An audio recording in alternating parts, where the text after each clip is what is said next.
In this tutorial, we're going to be learning 5 different ways of changing colours in crochet. So the first 2 methods we're going to learn of how to change colours in crochet are for at the end of rows or rounds. So whether you're working back and forth in rows making a stripy project, or you're working in the round maybe making another granny square.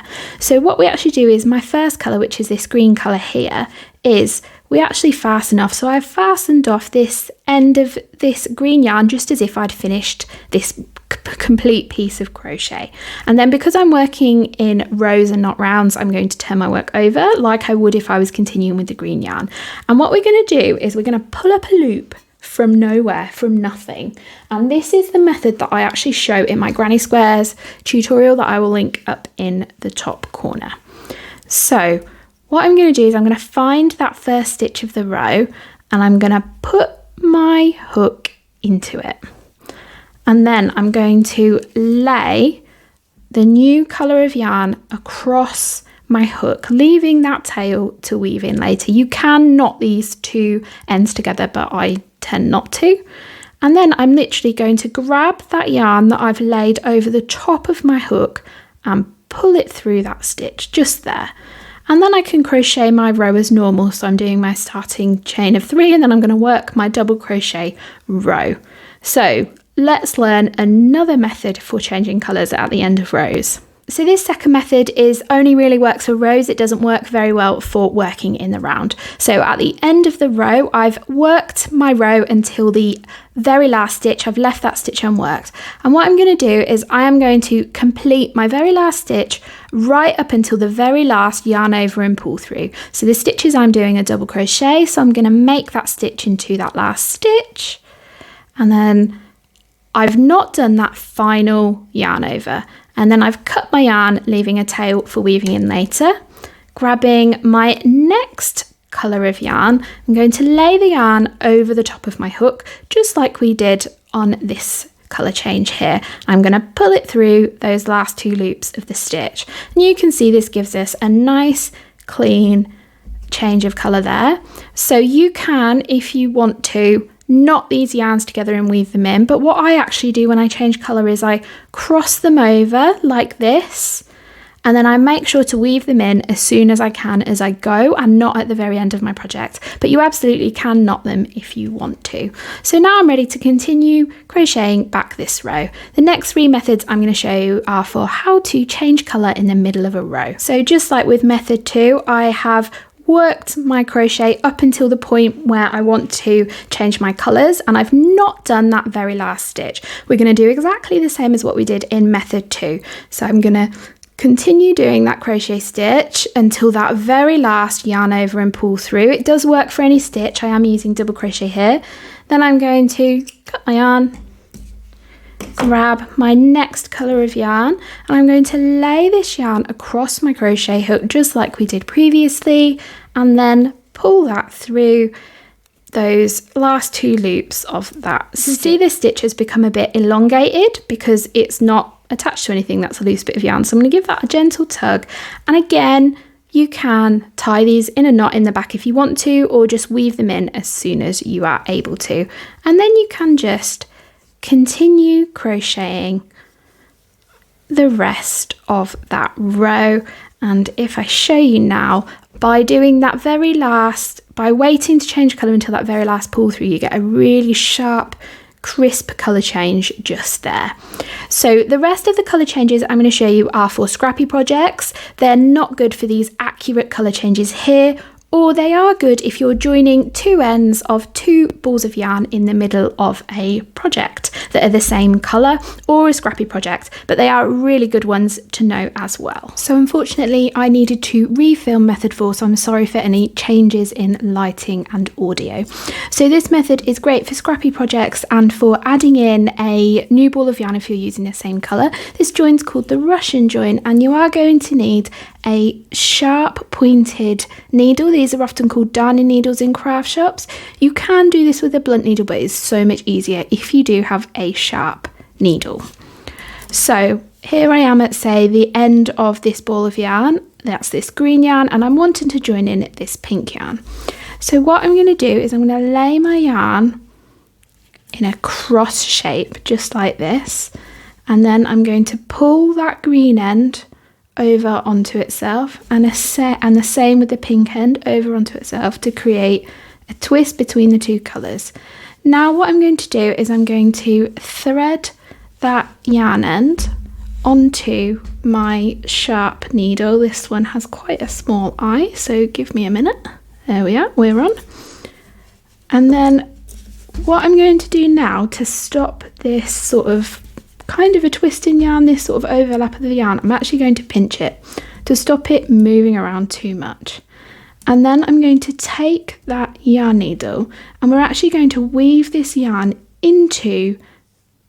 back into itself essentially. So I'm going to go through the plies of the yarn like that, and then I'm going to come back up through some yarn, and then I'm going to go back through the yarn and then back up the yarn. Can you see, kind of creating this sort of wiggly shape along it? And I'm actually going to do this for a few inches just to secure it. And the great thing about this method of changing yarn colours is that you don't actually have any ends to weave in at the end, because you can trim this, because we're going to crochet this end into our work as we go, if that makes sense. The other thing to note about the Russian join is that I wouldn't recommend it for chunky yarn, and you'll find out why in a minute. The yarn I'm using here is an Aran weight yarn, and I think anything Aran weight or smaller this works really well with, but super chunky yarn I would recommend a different join.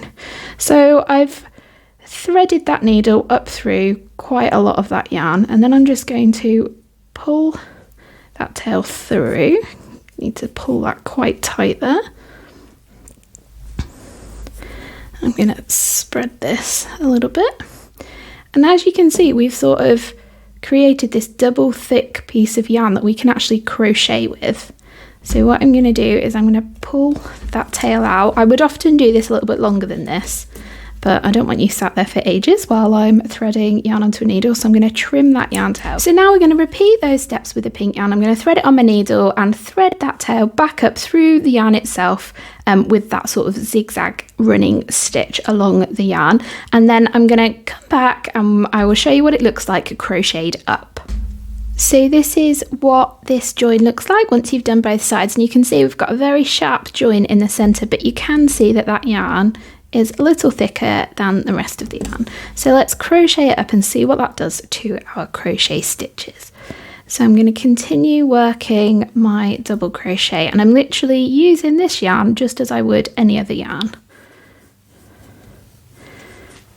And you can see that those stitches where you're using, well, it's ended up being one stitch, you can see that it is ever so slightly thicker and stiffer than the rest of the stitches. I find that if you're doing something like a texture stitch, this is really not noticeable at all.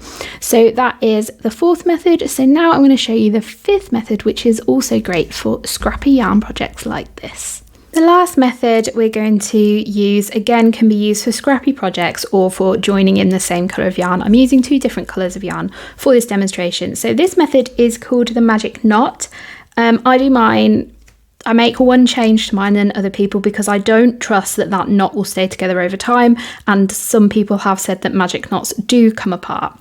So what I do is I have quite long yarn tails where I'm going to make this knot, and I leave quite a long tail where I'm going to make the knot. So I've got my two ends of yarn here. I'm going to put one of my strands over the top of the yarn and then the other one over the top of the yarn here, leaving quite a substantial tail. This is my difference for a magic knot. So I've left quite a substantial tail, and then I'm going to take that tail and bring it back under that pink strand there, and I'm going to tie just a square knot. So to do that, I grab that tail and I just pull it through that loop we just made, and then pull that tight. And as you can see, I've left quite a substantial tail. So now we're going back over to this side, and we're going to bring that pink tail under that green yarn, create that loop, and then tie another knot.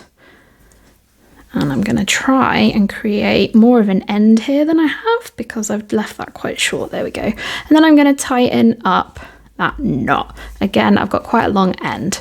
And then if we leave those two ends down there and grab those two strands of yarn and pull, we bring those knots together. And then I like to give it one last tighten. And then lots of people then trim their ends right at that knot, and that will come open over the years. That will come open. So leave your tails and weave them in as well, just to give you a bit of extra security there and make your blanket last that bit longer. And then we just crochet as normal, and then when we get to the knot, we literally just keep crocheting. So there's that knot. I'm just literally going to keep crocheting. And now I've joined in the pink yarn.